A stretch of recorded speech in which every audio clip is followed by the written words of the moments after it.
Welcome to sacred forest of Meghalaya.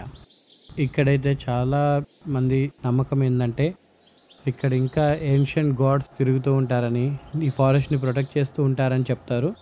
ఇక్కడ నుంచి ఒక లీఫ్ కూడా బయటికి తీసుకువెళ్ళడానికి ఉండదు.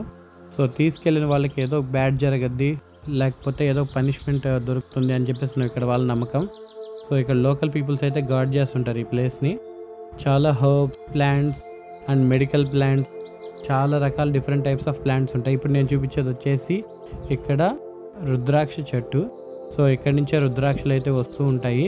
ఇక్కడ నుంచి చాలా రుద్రాక్షలు దొరుకుతాయి, ఏకముఖి, మూడు ముఖి అన్నీ. బట్ బయటికి తీసుకెళ్ళకూడదు. దీంతో లిప్స్టిక్ అయితే తయారు చేస్తారు, చాలామందికి ఐడియా ఉండొచ్చు. ఇది క్రష్ చేసి ఇలా చేసినా కానీ కలర్ వస్తుంది. లిప్స్టిక్స్ అన్నీ ఇక్కడ నుంచి తయారవుతుంది. ఇది వచ్చేసి కాస్ట్లీయెస్ట్ ప్లాంట్ అంట, చాలా ల్యాక్స్లో ఉంటుందంట. ఆయిల్ తయారు చేస్తారంట. చూసారు ఎలా ఉందో ఇక్కడ హోల్. నేచర్ మనకి ఏమైతే ఇస్తుందో దాన్ని అలాగే ఉండించాలి. మనం దానికి రిటర్న్ రెస్పెక్ట్ ఇస్తే అది మనకి రెస్పెక్ట్ ఇస్తుంది. ఇక్కడ ఇవంతా ఏన్షియంట్ ట్రెడిషనల్ థింగ్స్ అనమాట.